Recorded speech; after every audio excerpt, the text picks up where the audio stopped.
पूंछ के विकास और नागरिक सुविधाओं के मुद्दों पर डॉक्टर सुखविंदर सिंह ने उठाई आवाज। सामाजिक कार्यकर्ता डॉक्टर सुखविंदर सिंह ने पूंछ में आयोजित प्रेस कॉन्फ्रेंस के दौरान जिले के विकास और नागरिक सुविधाओं से जुड़े कई महत्वपूर्ण मुद्दे उठाए। उन्होंने प्रशासन और संबंधित विभागों से जनहित में इन समस्याओं का जल्द समाधान करने की मांग की। डॉक्टर सिंह ने नगर निकाय के कामकाज पर चिंता व्यक्त करते हुए शहर में सफाई व्यवस्था और बुनियादी नागरिक सुविधाओं में सुधार की आवश्यकता पर जोर दिया। उन्होंने कहा कि लोगों को बेहतर और स्वच्छ वातावरण उपलब्ध कराने के लिए संबंधित अधिकारियों को प्रभावी कदम उठाने चाहिए। उन्होंने पूंछ की खराब और क्षतिग्रस्त सड़कों का मुद्दा भी प्रमुखता से उठाया। डॉक्टर सिंह ने संबंधित विभागों से सड़कों की समयबद्ध मरम्मत एवं रखरखाव सुनिश्चित करने की अपील की ताकि आम लोगों को आवागमन में परेशानी न हो और दुर्घटनाओं का खतरा कम किया जा सके। प्रेस कॉन्फ्रेंस के दौरान उन्होंने पूंछ और आसपास के क्षेत्रों में कथित अवैध खनन की गतिविधियों पर चिंता जताई। उन्होंने जिला प्रशासन और संबंधित विभागों से अवैध खनन के खिलाफ सख्त कार्रवाई करने तथा पर्यावरणीय नियमों और निर्धारित मानकों का कड़ाई से पालन सुनिश्चित करने की मांग की। उन्होंने संबंधित अधिकारियों से इन सभी मुद्दों पर तत्काल ध्यान देने और सामूहिक प्रयासों के माध्यम से पूंछ जिले के समग्र विकास को गति देने की अपील की। उस ग्राउंड है ITI ग्राउंड में आकर यात्रा जो है सबसे पहले यहाँ से स्टार्ट होती है और यहाँ से ITI से जो दूसरे दिन जो यात्रा हमारी मंडी के लिए रवाना होती है बूढ़ा अमरनाथ के लिए। तो बड़े अफसोस की बात है कि हमारे हर साल ये डिमांड रहती है कि भाई ये जो रोड है इसको ब्लैक टॉप किया जाए और कहीं ना कहीं ब्लैक टॉप होता भी है। मुझे इसमें भी कोई शक नहीं है कि एडमिनिस्ट्रेशन अपनी तरफ से बड़ी कोशिश करने की कोशिश करती है कि भाई हम ये जो रोड है इसको चमकाने की कोशिश करें, मगर एक चीज़ जो है इसके पीछे आखिर वो कौन लोग हैं, वो कौन सा माफिया है, वो कौन से पॉलिटिकल जो इनको बैकअप है, वो कौन सी एडमिनिस्ट्रेशन के बीच जो लोग हमारे इस देश का पैसा खाकर जो हमारे लोगों का टैक्स पेएबल जो मनी है उसको खा के जो उसको एक करप्शन का रूप देते हैं। देखिए रोड पड़ती है, एक महीने के बाद गड्ढे बढ़ जाते हैं। तो मुझे लगता है कि ये एक महीने के जो मटेरियल आपने देखा होगा, हमने पिछली बार जब बात की इस जो SK ब्रिज के ऊपर, तो वहाँ ब्लैक टॉप हुआ, उन गड्ढों को भरा गया कहीं ना कहीं, और कुछ सोशल एक्टिविस्ट भी सामने आए, उन्होंने अपने पर्सनल जो पैसे लगाकर उस गड्ढों को भरने की कोशिश की। एडमिनिस्ट्रेशन ने भी भरा उसको, रोड भी बनाई, मगर तकरीबन मुझे अफसोस के साथ कहना पड़ता है उस रोड की जो वैलिडिटी होती है वो कहीं ना कहीं 1 महीने के लिए, 2 महीने के लिए, ज़्यादा से ज़्यादा 3 महीने के लिए वो जो मटेरियल जो यूज़ किया जाता है एक थर्ड क्लास मटेरियल यूज़ किया जाता है। मुझे लगता है कि ये जो टेंडर पास होता है, टेंडर से लेकर काम तक, ये जो बीच में जो एडमिनिस्ट्रेशन के बीच, मैं आपके मीडिया के माध्यम से अपने डिप्टी कमिश्नर पूंछ से ही अपील करूंगा। देखिए डिप्टी कमिश्नर हमारे यहाँ रेवेन्यू रिकॉर्ड ऑफिसर भी रह चुके हैं 2005 में, और ये यहाँ डिस्ट्रिक्ट पूंछ में एक एज अ DC हैं, फॉरेस्ट ऑफिसर हैं। इनके नीचे जो जितने भी डिपार्टमेंट है, कंसर्निंग डिपार्टमेंट जो ये काम डेवलपमेंट का काम करवाते हैं, इनके बीच बहुत ज़्यादा करप्शन हो चुकी है, इनके बीच बहुत ज़्यादा माफिया लोग जो घुस चुके हैं और कहीं ना कहीं अपने लोगों को सपोर्ट करते हैं। जो नए ठेकेदार, जो नए जो हमारे यंगस्टर हैं, उनको कहीं कोई मौका नहीं मिला जाता और उनको जो टेंडर्स हैं वो किए। मैंने आपके मीडिया के ऊपर पिछली बार स्टोरी की थी, जो नाकावाली रोड को जो फुटपाथ बनाया गया था, फुटपाथ में जो मटेरियल यूज़ किया गया वो थर्ड क्लास मटेरियल यूज़ किया।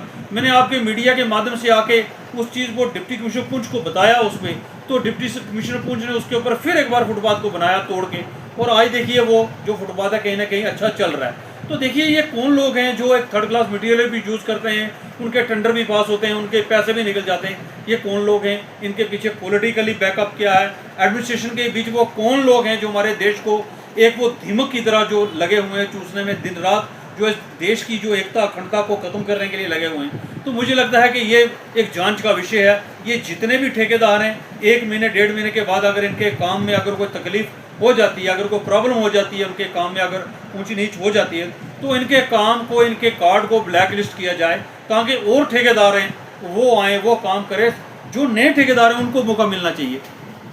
देखिए एक ठेकेदार जो पिछले 50 साल से जो काम कर रहा है डिस्ट्रिक्ट पूंछ में, उससे तो हमारे कंसर्निंग ऑफिसर भी डरते हैं क्योंकि वो पुराने लोग लगे हुए हैं। ये इनका कमीशन का ठेका है, करोड़ों रुपया ये कमीशन दे देते हैं, ठेके भी इनको मिल जाते हैं। आखिर हमारी पब्लिक जो आम यहाँ हम लोग रह रहे हैं, हमारे मंदिर, गुरुद्वारे, मस्जिद जितनी भी एरिया हैं, उनमें डेवलपमेंट तो करती है एडमिनिस्ट्रेशन, सेंट्रल गवर्नमेंट से हर साल करोड़ों रुपया आ जाता है हमारे डिस्ट्रिक्ट पूंछ को डेवलप करने के लिए, मगर ग्राउंड में आखिर वो पैसा जाता कहाँ है? इन ठेकेदारों के जेब में चला जाता है, वो करप्शन खोर जो ऑफिसर हैं उनकी जेब में चला जाता है।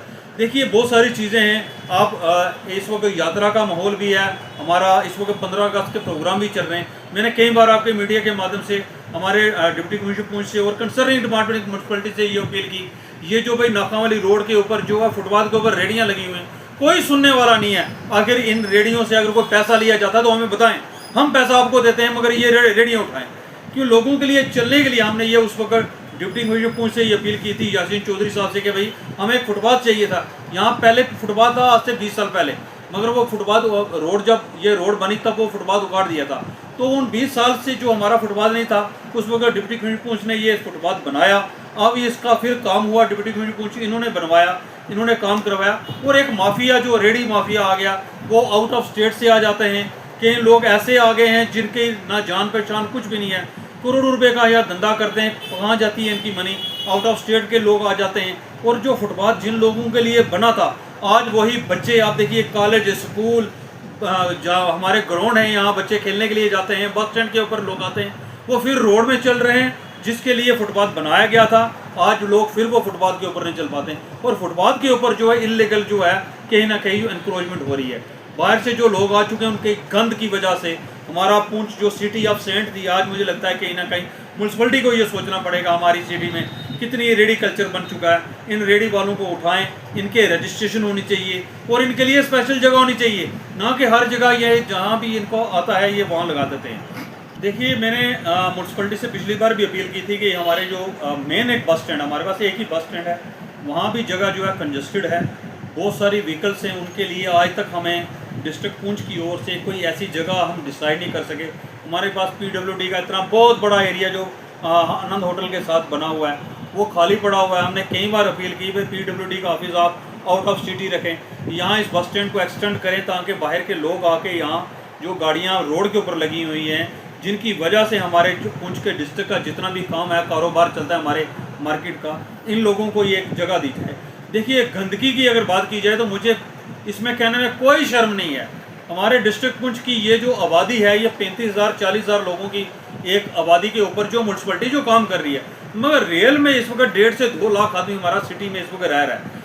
एक वो इंसान जो गाँव की फैसिलिटीज़ ले रहा है, ALC ले रहा है, RBA ले रहा है, जितनी भी कैटेगरी हैं वो गाँव की ले रहा है। स्कूल जो है हमारे वो डिस्ट्रिक्ट पुंछ के ऊपर जो सिटी में रह रहा है, करोड़ों रुपए का उसका यहाँ घर भी है और गांव में भी घर है।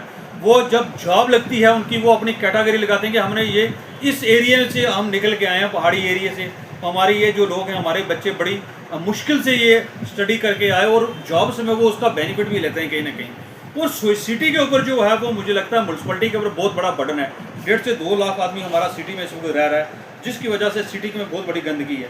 मैंने आपके मीडिया के माध्यम से पिछली बार भी ये स्टोरी की थी। हमारे पास 2 बस स्टैंड बन चुके हैं इस वक्त। हमारा एक बस स्टैंड हमारा सिटी का ये जो नया ओल्ड बस स्टैंड है और नया बस स्टैंड जो हमारा SK ब्रिज के पास है, वो उसका टेंडर भी मुझे लगता है कहीं ना कहीं लगना चाहिए था, रोड बननी चाहिए थी। गंदगी के ढेर लगे हुए हैं।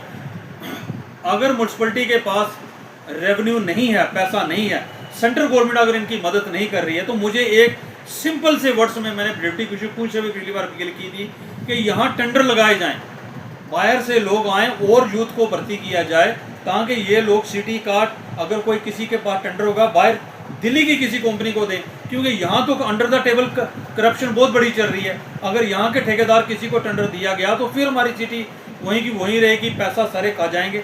बाहर किसी लोगों को टेंडर देना चाहिए ताकि ये जो पुंछ की साफ सफाई हो सके। देखिए एक चीज़ मैं और कहना चाहता हूँ, हमारे नगाली साहब रोड बड़ी एक जो खस्ता हाल था, हमने पिछली बार भी अपील की। हमारे ब्रिज के पास हमने अपील की, ब्रिज के पास इलीगल माइनिंग दिन धड़ल्ले से हो रही है, कोई पूछने वाला नहीं है। एक पुराना पुल था, उसके इर्द गिर्द उस वक्त उन्होंने रेता बजरी निकालनी शुरू की, उसका एक जो पोर्शन था वो बैठ गया। अब नया पुल बन रहा है, उसके इर्द गिर्द भी जो है माइनिंग चल रही है। मुझे लगता है नया पुल भी 2 साल के बाद अब देखेंगे ये भी पानी में बह जाए। मैंने उस वक्त भी कहा था कि भाई जो इलीगल माइनिंग है हमारे जो ब्रिज के पास, आप देखें हमारे नगाली ब्रिज देखें, हमारा कलाई ब्रिज देखें, हमारा दगवार ब्रिज देखें, हमारा खड़ी का ब्रिज देखें, जितने भी SK ब्रिज को अगर कनेक्ट करें, चलास तक आप चले जाएं, इलीगल माइनिंग जो है धड़ल्ले से हो रही है।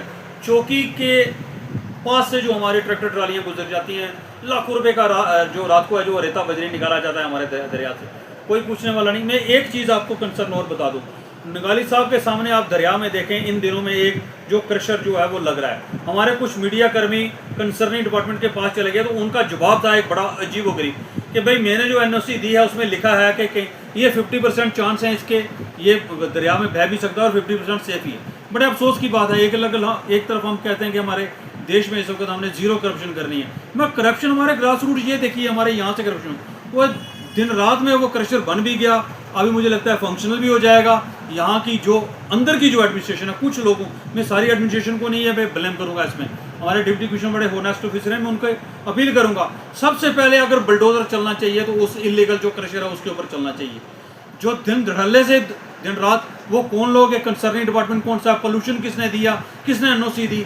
एक तो हमारा जो क्रशर जो लगा हुआ है बिक्रम सिंह देरी के पास, देखिए वहाँ गांव था, इसकी एक हद होती है कि इस एरिया तक ये क्रशर नहीं लग सकता, इसमें पोल्यूशन बड़ा निकलता है। मुझे अफसोस के साथ कहना पड़ता है कि वो कौन लोग हैं जो एडमिनिस्ट्रेशन के अंदर से इन लोगों को एनओसी भी दे जाते हैं, करोड़ों रुपए का व्यापार भी कर जाते हैं, और आम जो पब्लिक है, आम जो हमारी जहाँ की जो लोग हैं उनकी सेहत के साथ भी ये खिलवाड़ होता है। मैं फिर एक बार आपके मीडिया के माध्यम से ये हमारे पूरे भारतवर्ष को ये इंडिपेंडेंस डे की हार्दिक शुभकामनाएं भी देता हूँ और डिप्टी कमिश्नर से अपील भी करता हूँ। माइनॉरिटीज़ को अक्सर हमें यहाँ अवॉइड किया जाता है, हमारे बहुत सारे और मुद्दे भी हैं। मैंने पिछली बार भी एक ज़मीन का केस लड़ा था, डीसी यासीन चौधरी के टाइम 58 कनाल जगह तहसीलदार ने किसी को, एक पर्सनल आदमी को उस वक्त अलॉट की थी, मैंने उसके ऊपर भी एक केस लड़ा और मैं एलजी साहब और होम मिनिस्टर तक भी मैंने वो कापियाँ उसके ऊपर की, तो कहीं ना कहीं वो जगह मैंने खाली करवाई। तो और भी बहुत सारे हमारे पास मुद्दे हैं, इस वक्त रेवेन्यू को लेकर सिटी का रिकॉर्ड ही नहीं है, गायब हो चुका है। बहुत सारे काम है हमारे डिस्ट्रिक्ट पुंछ में जो अंडर द टेबल चल रहे हैं, करप्शन चल रही है, करोड़ों रुपए का काम चल रहा है। मुझे लगता है इसके ऊपर एक्शन होना चाहिए। पुंछ की डेवलपमेंट और जितने ही ठेकेदार हैं, जिन लोग ये दिन रात जो काम कर रहे हैं, हमारा टैक्स पेबल मनी हमारे देश का खाकर, हमारे देश के लोगों को लूट कर ये जो लोग अपने घर भर रहे हैं, मुझे लगता है इनके ऊपर सख्त से सख्त कार्रवाई होनी चाहिए।